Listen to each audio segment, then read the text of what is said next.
तो hello guys, कैसे हैं आप सब लोग। उम्मीद है आप सब लोग बढ़िया होंगे। तो अब तक हमने अपने जो सीपीयू सिम था उसके सारे रजिस्टर रेफरेंस इंस्ट्रक्शंस को कंप्लीट कर लिया है। तो अब आते हैं हमारी मेमोरी रेफरेंस इंस्ट्रक्शंस की। तो जो हमारे मेमोरी रेफरेंस इंस्ट्रक्शंस होते हैं वो थोड़े से कॉम्प्लेक्स होते हैं रजिस्टर रेफरेंस इंस्ट्रक्शन से, क्योंकि जो हमारे रजिस्टर रेफरेंस इंस्ट्रक्शंस होते हैं वो क्या करते हैं, सिर्फ जो हमारा ए सी ई या फिर कोई भी किसी भी रजिस्टर पे काम कर रहे होते हैं, जो रजिस्टर में वैल्यू गिवन होती है उस पे काम कर रहे होते हैं। लेकिन हमारे मेमोरी रेफरेंस इंस्ट्रक्शन में क्या होता है कि जो हमारा डेटा स्टोर होता है वो हमारी रैम में स्टोर होता है। हमें रैम से फैच करके उसको तब यूज़ करना होता है अपने प्रोग्राम में, तब उसको अपने इंस्ट्रक्शन में यूज़ करना होता है। तो अब रैम में इंस्ट्रक्शन है, रैम में जो डेटा है वो दो तरीके से हो सकता है। या तो मैं मेरे को बोल दिया कि एड्रेस 19 पे डेटा है, या फिर मुझे बोल दिया कि 19 पे एक एड्रेस है, उस एड्रेस पे डेटा है। जैसे कि मान लो मेमोरी रेफरेंस इंस्ट्रक्शन में फर्स्ट जो होता है वो होता है ऐड का इंस्ट्रक्शन। अब ऐड के इंस्ट्रक्शन में मुझे बोल दिया गया कि आपको एसी की वैल्यू में ऐड करना है, जो कि 00F पे लिखा हुआ है, वो डेटा ऐड करना है। अब 00F पे मैं गया, वहाँ पे मुझे डेटा मिल गया, वो डायरेक्ट मेरा हो गया। ये होता है डायरेक्ट एग्जीक्यूशन।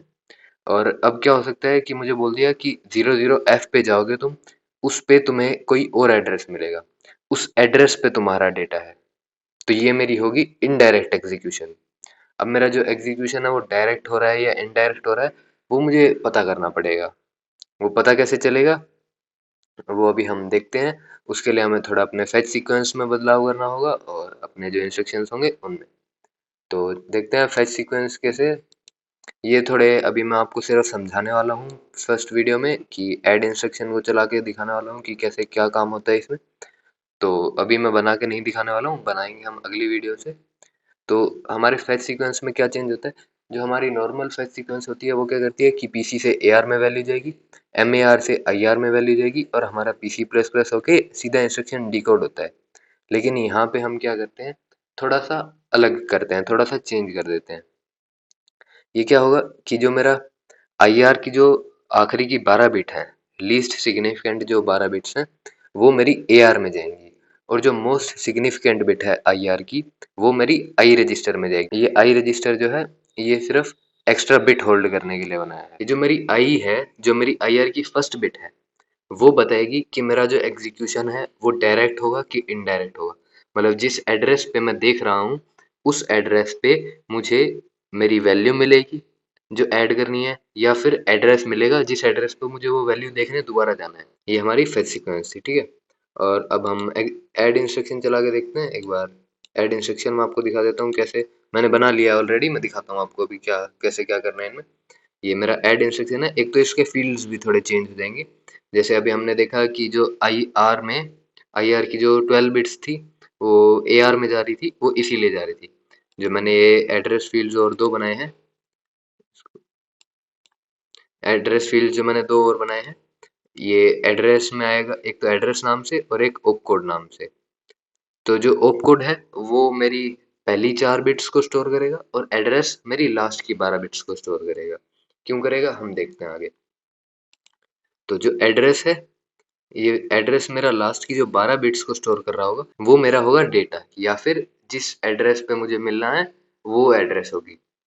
तो ओप कोड जो होगा वो बताएगा कि जो मेरा इंस्ट्रक्शन एग्जीक्यूशन है वो डायरेक्ट होना है कि इनडायरेक्ट होना है, इससे पता चलेगा वो हमें। इसके अंदर वो स्टोर होगी, हमारी जो फर्स्ट बिट है वो इसके अंदर आ रही होगी। तो इसकी ऐड की इम्प्लीमेंटेशन देखते हैं। अब ऐड में हमें क्या करना है कि जो मेरी फर्स्ट बिट है वो 0 हो तो डायरेक्ट एग्जीक्यूट करना है। तो डायरेक्ट एग्जीक्यूट करना है मतलब ये वाला इंस्ट्रक्शन मैं स्किप कर दूंगा। ये इंस्ट्रक्शन क्या है अभी हम देखते हैं आगे। जो डायरेक्ट एग्जीक्यूट करना है तो मतलब कि मेरा जो एड्रेस है वो उसी उस पे है। डायरेक्ट और इनडायरेक्ट को आप इस तरीके से भी देख सकते हो। जैसे आप कहीं घूमने जाते हो, आपको रास्ता नहीं पता, आप किसी से रास्ता पूछते हो। दो चांसेस हैं अब यहाँ पे, या तो वो बंदा आपको रास्ता बता दे, उसको खुद को पता होगा वो बता देगा, या फिर वो क्या कहेगा कि आप आगे जाओ, चौराहे से लेफ्ट लेना, वहां पे एक दुकान होगी, उस दुकान पे पता कर लेना, वो दुकान वाला आपको बता देगा रास्ता। तो ये मेरा हो गया इनडायरेक्ट। मैंने किसी के पास काम से गया, और उसने मुझे काम से किसी और के पास भेज दिया, तो ये मेरा हो गया इनडायरेक्ट। अब यहाँ पे मैं क्या कर रहा हूँ कि जो मेरी एम ए अगर अगर डायरेक्ट एग्जीक्यूशन है तो मुझे क्या करना है, जो मेरा एड्रेस है उससे डी आर में वैल्यू ले लेनी है और उसको ए सी में ऐड कर देना है, सिंपल। तो उसके बाद मेरा खत्म हो जाएगा। लेकिन अगर मुझे इनडायरेक्ट जाना है, मतलब कि मेरी आई की जो फर्स्ट बिट है वो 1 है, तो मुझे पहले ए आर के एड्रेस से वो वैल्यू उठा के ए आर में डालनी पड़ेगी, तब मैं दोबारा उस एड्रेस पे जाके वो वैल्यू डी आर में डाल सकूँ। दुकान पे मैंने पहले एक बार एड्रेस पूछा और फिर उसने बोला कि दूसरी दुकान पे जाओ। तो दूसरी दुकान पे जाने के लिए मुझे पहले पता तो करना पड़ेगा कि उसने, दुकान वाले ने एड्रेस मेरे को ठीक बताया कि किसी और की रेफरेंस दी है। तो वो मुझे पता चल रहा है कि आई की बिट से। तो ये अब देखते हैं मेरा आई वाला ये क्या कर रहा है। ये देखिए, अगर मेरी जो आई की बिट है वो फर्स्ट बिट जो है वो 0 के इक्वल है, तो 1 से ओमिट कर देना मुझे। 1 से ओमिट करने का क्या मतलब कि मेरी जो फर्स्ट इंस्ट्रक्शन, अगला जो इंस्ट्रक्शन है वो स्किप हो जाएगा। और अगला इंस्ट्रक्शन मेरा क्या है कि मेरा एम ए आर से वैल्यू उठ के ए आर में आएगी। एम ए आर से वैल्यू उठ के ए आर में क्यों आनी थी, क्योंकि वो इनडायरेक्ट एड्रेस था, तो वो एड्रेस उठ के उधर आना था। अगर मुझे वहां पे एड्रेस मिल गया तो मैं ये काम करूंगा नहीं, ये स्किप कर दूंगा मैं, तो ये सीधा इस पे चला जाएगा ये वाला। अगर ये कंडीशन ट्रू होती है, ये जो टेस्ट मेरा कंडीशन है ये ट्रू होता है, तो वो इस स्टेप को स्किप कर देगा और मैं अगले पे चला जाऊंगा और फिर मेरा नॉर्मली ऐड हो जाएगा। ठीक है, तो अब एक बार इसको चला के देखते हैं। थोड़ा ये कॉम्प्लेक्स है, शुरू में लग रहा होगा आपको भी अजीब सा। देखते हैं चला के इसको। न्यू टेक्स्ट मैंने बना लिया है, अब इसमें ऐड करना है मुझे। अब ऐड मेरे को करना है तो उसका मुझे एड्रेस देना पड़ेगा कि मेरे को कहाँ से उठा के लाना है, डेटा जो है वो कहाँ से उठा के लाना है। अब पहले तो हम इनडायरेक्ट का देखते हैं, 0x023, ये मैंने कोई एड्रेस दे दिया। अब इसको सेव कर देता हूँ, इसको मेमोरी रेफरेंस इंस्ट्रक्शन नाम से सेव कर देता हूँ और मेरी सेव हो गई है फाइल। अब ऐड जो मेरा है, इसका जो मेरा इम्प्लीमेंटेशन था, इसका जो मेरा फॉर्मेट था, उसका ओप कोड ये 0x1 है। ये मेरा जो वो है उसको बताएगा कि डायरेक्ट होगा कि इनडायरेक्ट होगा। अभी यहाँ पे 0x1 है, 1 कैसे लिखा जाएगा बाइनरी में, जो ये मेरी फर्स्ट 4 बिट्स हैं इसमें जाएगा मेरा ये। अभी देखते हैं कैसे होगा, अभी देखते हैं, आपको दिखाता हूँ मैं। इसको मैंने करा असेंबल एंड लोड, तो जो 21st है उस पे तो मेरा ये आ गया। 21st पे क्यों आया, क्योंकि मेरा लोडिंग पॉइंट 21st था। और ये जो है, अब इसको देखिए, ये मैं यहाँ पे माउस लेके आऊंगा तो दिखेगा नहीं आपको। तो ये जो इसकी फर्स्ट बिट है वो है 1, वो 1 क्या बता रही है कि मेरा ओपकोड 1 है। और उसके बाद की जो 3 बिट है 023, वो 023 बता रही है कि 23rd एड्रेस पे मैं देख रहा हूँ। 23rd एड्रेस पे अभी कुछ भी वैल्यू नहीं दी हुई है, मैं यहाँ पे दे देता हूँ 1 वैल्यू दे दिया मैंने। ठीक है, और अब मैं यहाँ पे एसी में कोई भी वैल्यू दे दूंगा। एसी में मैंने मान लो वैल्यू दे दी 5 और प्रोग्राम काउंटर को मैं इनिशियलाइज करूँगा 21 से। अब ये मैं डायरेक्ट एग्जीक्यूशन करके दिखा रहा हूँ, तो इसको अब करते हैं, डिबग मोड में चलते हैं और स्टेप बाय माइक्रो करा मैंने।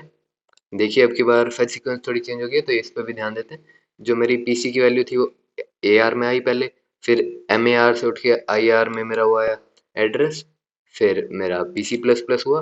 अब जो ये मेरा पी सी प्लस प्लस हो गया 22 हो गया।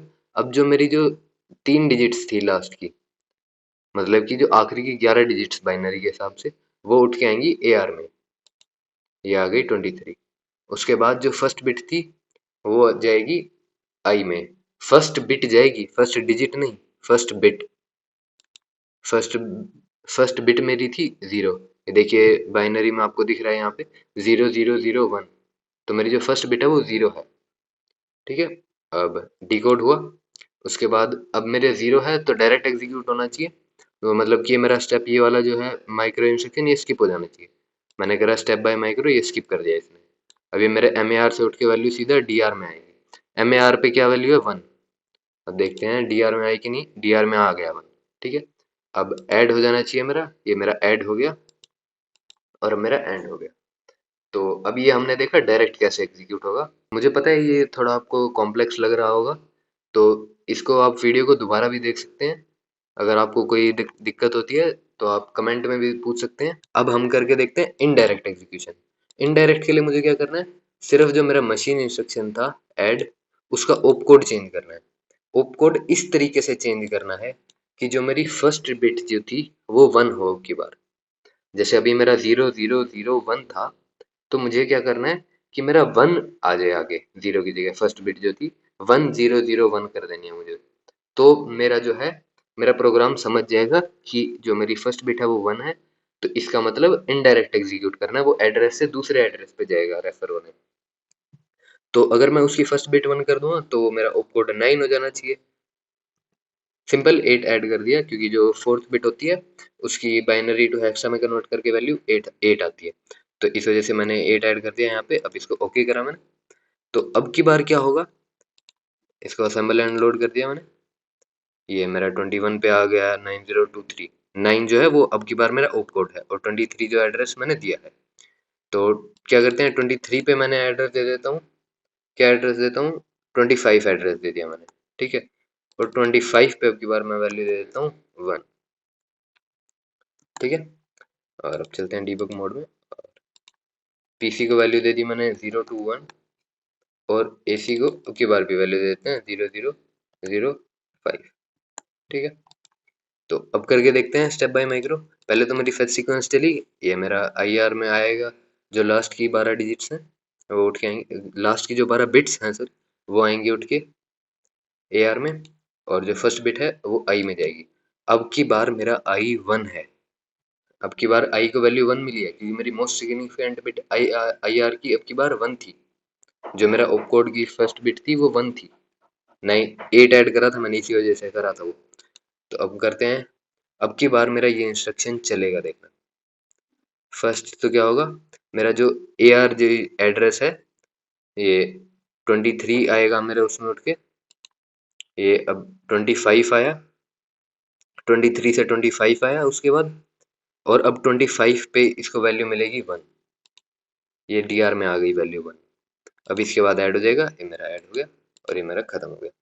बहुत सिंपल है, आपको पहली बार में कॉम्प्लेक्स लगेगा, दोबारा करके देखिए, खुद ट्राई ज़रूर करके देखिए इसको, तभी ये समझ में आएगा। ये थोड़ा अलग टॉपिक है, मतलब ये थोड़ा कॉम्प्लेक्स टॉपिक है शुरुआत से। शुरुआत में जैसे हम सिंपल रजिस्टर्स पे काम कर रहे थे, अब हमें मेमोरी से भी काम करना है, तो वो थोड़ा अलग है। ये 23 मैंने यहाँ पे दिया था क्योंकि मेरे को 23rd पे अपना वो चेक करवाना था, ये 23rd पे मैंने 25 दिया हुआ था जैसे, तो इस वजह से दिया था मैंने। अगर मैं यहाँ पे 50 दे देता तो मेरा वो 50 पे देता मैं वैल्यू, फिर डायरेक्टली या इनडायरेक्टली जो भी मेरे को एग्जीक्यूट कराना होता वो वैल्यू फिर मैं उस पे देता जो मैंने यहाँ पे लिखी है, ठीक है। तो इस वीडियो के लिए इतना ही, मिलते हैं आपसे अगली वीडियो में। उसमें हम ऐड इंस्ट्रक्शन बना रहे होंगे अपने दूसरी मशीन में, और आगे के मशीन इंस्ट्रक्शंस कंटिन्यू कर रहे होंगे मेमोरी रेफरेंस, और फिर उनकी बाद में हम उनकी एग्जीक्यूशन देखेंगे कि वो एग्जीक्यूट कैसे करते हैं। तो मिलते हैं आपसे अगली वीडियो में, तब तक के लिए अलविदा।